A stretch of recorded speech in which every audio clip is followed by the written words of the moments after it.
Hello friends, in the continuation video lecture of quadratic equation, in this video lecture we will discuss about the nature of roots, sum of roots, product of roots and many more.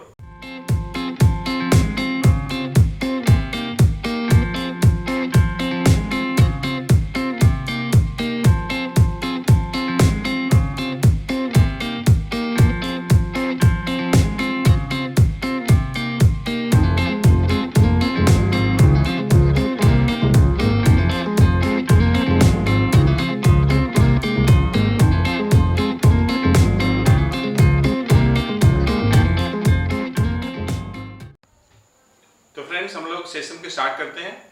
हमने सबसे पहले लिख रखा है कि हमारा इस video lecture का लर्निंग आउटकम्स क्या है। तो सबसे पहले हम लोग डिस्कस करेंगे नेचर ऑफ रूट्स के बारे में। किसी भी क्वाड्रेटिक इक्वेशन को बिना सॉल्व किए हम किस तरीके से रूट्स के नेचर के बारे में पता कर सकते हैं, और रूट्स का सम कैलकुलेट करेंगे, प्रोडक्ट कैलकुलेट करेंगे और कुछ क्वेश्चंस करेंगे नेचर ऑफ रूट से रिलेटेड। तो चलिए हम लोग शुरू करते हैं नेचर ऑफ रूट्स। तो बच्चे सबसे पहले देखिए हम लोग फ्रेंड्स क्या करेंगे, सबसे पहला काम हम लोग डी निकालेंगे। D means what? Discriminant. Discriminant calculate करेंगे। अब देखिए डिस्क्रिमिनेंट कैसे निकालिएगा। डिस्क्रिमिनेंट का सिंबल क्या है? आपका कैपिटल डी है, या इसका सिंबल डेल्टा भी होता है। ये ग्रीक सिंबल डेल्टा, आप ये भी इस्तेमाल कर सकते हैं डी के लिए, ये डेल्टा। ओके, और इसके लिए जो मैथमेटिकल एक्सप्रेशन होता है बी स्क्वायर माइनस 4ac होगा। तो सबसे पहला काम हम लोग डी कैलकुलेट करेंगे या डेल्टा कैलकुलेट करेंगे by using the formula B square minus 4ac। उसके बाद हम लोग ये देखेंगे कि डी की कंडीशंस क्या है। जैसे मान लीजिए ये आपने डी निकाल लिया, तो डी निकालने के बाद आप ये देखेंगे कि डी की कंडीशन क्या है। कंडीशन मतलब ये कि डी की जो वैल्यू है वह डी की वैल्यू क्या है, मतलब कि इक्वल टू 0 है, लेस देन 0 है या ग्रेटर देन 0 है। तो सपोज कर लीजिए कि डी की वैल्यू लेस देन 0 आ रही है, तो उस केस में दोनों जो रूट्स होंगी, बोथ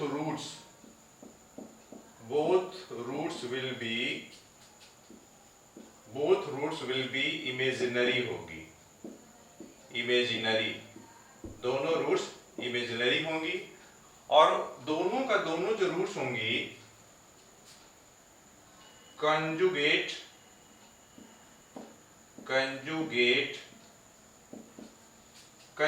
कॉम्प्लेक्स पेयर होंगी। ठीक है, और किस टाइप की होंगी? वह होंगी p plus I Q type का। मतलब एक root p plus I Q होगा तो दूसरी root p minus I Q होगा श्योरली। ये देखिए दोनों का दोनों ये कंजुगेट पेयर है, और यहाँ पे आई देखिए एक सिंबल आया है, और जिसका मीनिंग ये है कि where I equals to under root minus 1, और ये आता है आई आयोटा वर्ड से, IOTA। आयोटा वर्ड का फर्स्ट लेटर आई लिया गया है यहाँ पर। अब देखिए अगर मान लीजिए डी की वैल्यू, सपोज कर लीजिए कि डी की वैल्यू 0 के बराबर हो गया, तो उस केस में both roots will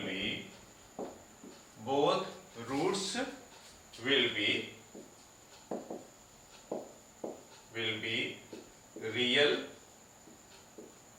and equal. दोनों रूट्स रियल होंगी और इक्वल होंगी, और and each equal to minus b upon twice a, इसके बराबर होगा। ठीक है, अगर मान लीजिए डी की वैल्यू अगर ग्रेटर देन 0 हो गया, तो इस केस में हम दो सिचुएशन की बात करेंगे।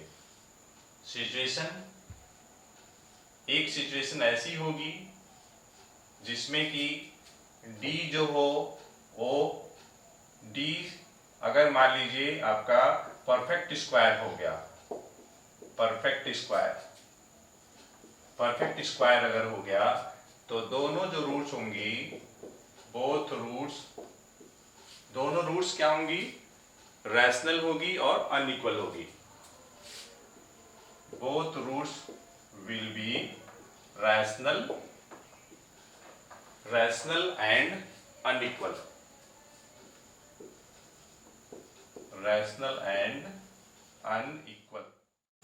और अगर मान लीजिए d की वैल्यू सपोज कर लीजिए नॉन परफेक्ट स्क्वायर हो गया, नॉन परफेक्ट स्क्वायर मतलब परफेक्ट स्क्वायर नहीं होगा, तो उस केस में दोनों जो रूट्स होंगी इरेशनल एंड अनइक्वल होगा। और देखिए बच्चों, इस केस में जो फॉर्मेट जो होगी दोनों रूट्स का कुछ इस टाइप से होगा, m plus n under root, मान लीजिए p है एक पेयर, तो दूसरा पेयर डेफिनेटली जो होगा m minus n under root p type का होगा। देखिए इरेशनल के केस में कंजुगेट पेयर मिलेगा, और कॉम्प्लेक्स जब रूट्स होंगी तो उस केस में आपका कंजुगेट पेयर मिलेगा। यहां भी देखिए ये कंजुगेट पेयर है, मतलब इसमें से अगर एक पेयर एग्जिस्ट करेगा तो दूसरा पेयर डेफिनेटली एग्जिस्ट करेगा। और कुछ यहां भी है, ये दोनों कंजुगेट पेयर हैं, कंजुगेट पेयर, ठीक है। तो ये रहा बच्चों नेचर ऑफ रूट्स के बारे में। इसमें देखिए किसी भी क्वाड्रेटिक इक्वेशन को बिना सॉल्व किए इस इंफॉर्मेशन के बेसिस पे आप रूट्स का नेचर बता सकते हैं। आप क्या करिए, वीडियो पॉज करके नोट डाउन करिए, तब तक मैं नेक्स्ट करता हूँ। तो फ्रेंड्स, हम लोगों ने ये डिस्कस किया कि किस तरीके से क्वाड्रेटिक इक्वेशन को बिना सॉल्व किए हम लोग नेचर और रूट्स बता सकते हैं, उसके बारे में हम लोगों ने जानकारी कलेक्ट किया है। हम लोग बात करेंगे बच्चों की अगर रूट्स का सम निकालना हो, प्रोडक्ट निकालना हो, तो हम लोग कैसे निकालेंगे। तो मान लीजिए कि हमारे पास कोई क्वाड्रेटिक इक्वेशन कुछ इस टाइप से है, ax square plus bx plus c equal to 0, जहां पर where a b c belongs to real number and a should not be 0, ये इंफॉर्मेशन है हम लोगों के पास। तो देखिए according to Sridharacharya what we know x equal to minus B plus minus under root B square minus 4ac whole divided twice है। यहाँ पे देखिए प्लस माइनस साइन दोनों लगा हुआ है। अगर हम लोग प्लस साइन लेंगे तो इस क्वाड्रेटिक इक्वेशन का 1 रूट मिल जाएगा, और अगर हम माइनस साइन लेते हैं तो अनदर रूट मिल जाएगा। तो सपोज कर लीजिए कि let alpha beta be the both roots of given quadratic equation, alpha beta roots है। तो उस केस में देखिए अल्फा बराबर क्या करना है, यहां से प्लस साइन लेकर के लिख देता है, तो minus B plus under root B square minus 4ac whole divided twice है, and beta minus b minus under root B square minus 4ac upon twice है। तो देखिए फ्रेंड्स, अगर हमें सम ऑफ रूट्स निकालनी है, मान लीजिए सम ऑफ रूट्स निकालनी है, तो हम लोग क्या करेंगे, दोनों रूट्स को प्लस कर लेंगे।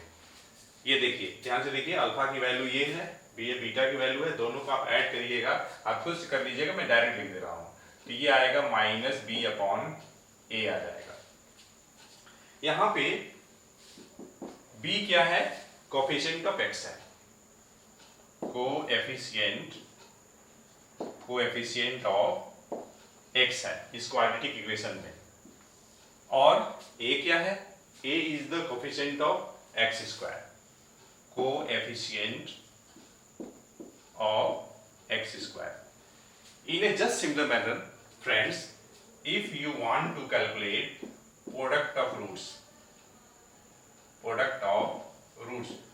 then what you will do, you will simply multiply these two values. तो आपको क्या मिलेगा? आपको मिलेगा c अपॉन a मिल जाएगा. c क्या है? c is the constant term कहाँ? यहाँ पे देखिए गिवन क्वाड्रेटिक इक्वेशन में. और a क्या है? Coefficient of x square,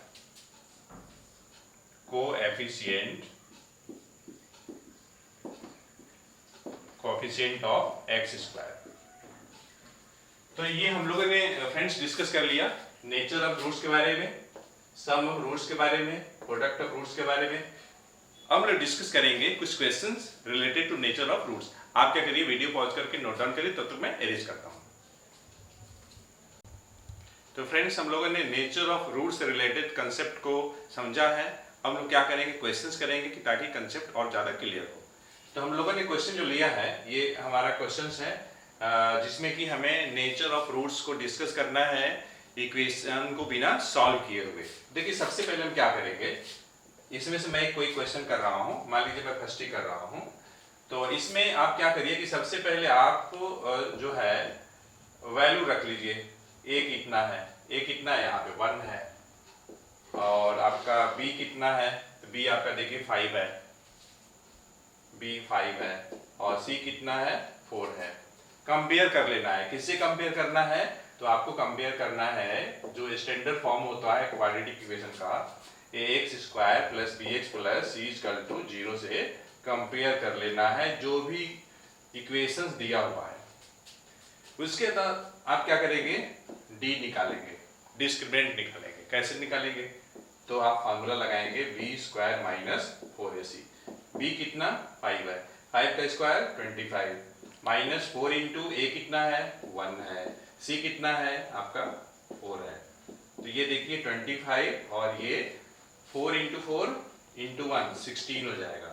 25 minus 16 9 हो जाएगा. 9 क्या है? 0 से ग्रेटर है और साथ ही साथ क्या है? Perfect square. It is greater than 0 and a perfect square. तो हम लोगों ने फ्रेंड डिस्कस किया है कि अगर d की वैल्यू ग्रेटर देन 0 है और परफेक्ट स्क्वायर है तो उस सिचुएशन में दोनों जो रूट्स होंगी क्या होंगी? रैशनल होंगी और अनइक्वल होंगी. तो नेचर क्या हो जाएगा? नेचर क्या होगी? किसकी नेचर? नेचर ऑफ रूट्स तो होगी रैशनल एंड अनइक्वल होगी. हो गया. अब देखिए बाकी जो 3 क्वेश्चन है ये आपके लिए होमवर्क है, ये आप करिएगा और इसका आंसर आप कमेंट बॉक्स में दीजिएगा. एक क्वेश्चन और भी हम लोगों ने लिखा हुआ है, तो चलिए हम लोग उसको भी करते हैं. इस क्वेश्चन में क्या दिया है, ये आपका क्वाड्रेटिक इक्वेशन दिया हुआ है और इस क्वाड्रेटिक इक्वेशन के रूट्स के नेचर के बारे में ये इंफॉर्मेशन है कि दोनों जो रूट्स क्या है? इक्वल है. तो ऐसे क्वेश्चन को करने के लिए आप ध्यान से क्वेश्चन पढ़िएगा. तो पहले जो दिया है उसको लिखिए. क्या दिया है? Both roots of the quadratic equation are equal. तो since both roots are equal, तो देखिए अगर दोनों रूट्स अगर इक्वल हैं तो उस सिचुएशन में क्या होगा? दोनों रूट्स अगर इक्वल हैं तो उस सिचुएशन में कैपिटल D कितना होगा? 0 होगा. Capital D means what? Discriminant. और डिस्क्रिमिनेंट के लिए आपका मैथमेटिकल एक्सप्रेशन क्या होता है? b square minus 4ac equal to 0. यहां से देखिए b स्क्वायर बराबर क्या हो जाएगा? 4ac हो जाएगा. अब देखिए b कितना है? b means what? Coefficient of x कितना है? ये है आपका 2 इंटू के प्लस 2 होल स्क्वायर. यहाँ स्क्वायर तो आप यहाँ भी स्क्वायर करेंगे, 2 का भी स्क्वायर करेंगे. 4 into a means what? Coefficient of x square in the given quadratic equation, that is here 1. c constant term and that is 9k। 2 का स्क्वायर 4 आएगा, ये कैंसिल हो जाएगा। तो लेफ्ट हैंड साइड में कितना है, k प्लस 2 का होल स्क्वायर। आप क्या करिए, a plus B whole square लगा दीजिए। तो क्या लिखिएगा, k square plus 2ab, 2 into k into 2 कितना हो जाएगा, 4k हो जाएगा, प्लस b स्क्वायर, b कितना है, 2 है, 2 का स्क्वायर 4 हो जाएगा। राइट हैंड साइड में आपका 9k आएगा, क्योंकि 4 4 कैंसिल हो चुका है। आप देखिए k square 9k right hand side में है, लेफ्ट हैंड साइड में लाएंगे तो 4k माइनस 9k कितना हो जाएगा, आपका हो जाएगा, या एज इट इज रहने दीजिए, 4k माइनस 9k और ये आपका प्लस 4 इक्वल टू 0। ठीक है, आप देखिए यहाँ पे कुछ क्या हो सकता है, कुछ नहीं हो सकता है। तो आप क्या करिए, सबसे पहले 4k माइनस 9k कितना आ जाएगा, आपका आ जाएगा माइनस 5k आ जाएगा, और ये प्लस 4 बराबर 0 हो जाएगा। सिंप्लीफाई करने के बाद अब देखिए ध्यान से, ये क्या हो गया, ये ट्राइनोमियल हो गया। आप क्या करेंगे, मिडिल टर्म को फैक्टराइज करेंगे। ठीक है, क्योंकि देखिए यहाँ टेट्रानोमियल यहाँ भी था, लेकिन यहाँ से हम लोग को कुछ काम नहीं बनेगा, फैक्टर वगैरह कुछ मिलने नहीं जा रहा है, इसलिए हम लोग क्या किए, अल्टीमेटली क्या किए, 4k minus 9k minus 5k कर लिए। 4k छोटा है 9k से। अब देखिए मिडिल फैक्टर का क्या, सॉरी मिडिल टर्म का क्या करना है, फैक्टराइज करना है, स्प्लिट करना है। इस टाइप से करना है कि product of splitted part will be equals to the product of k square and 4 in view of sign. आप देखिए क्या करिएगा, minus 5k can be written as minus 4k minus k और ये प्लस 4 बराबर 0। अब देखिए टेट्रानोमियल हो गया, इसमें k कॉमन, तो k minus 4 minus k plus 4 में माइनस 1 कॉमन, तो k माइनस 4 बराबर 0। अब देखिए k माइनस 4 यहाँ भी है, k माइनस 4 यहाँ भी है, ये आपका एक फैक्टर हो जाएगा k माइनस 4, तो क्या आएगा, k माइनस 1 आ जाएगा। ये देखिए दो लीनियर फैक्टर आ गया और दोनों का प्रोडक्ट क्या है, 0 है। तो by zero product rule either k minus 4 will be 0 और k minus 1 is equal to 0। So in this way children what we will get, we will get k is equal to 4 and 1। तो बच्चों इस video lecture में इतना ही। Thanks for watching the video lecture.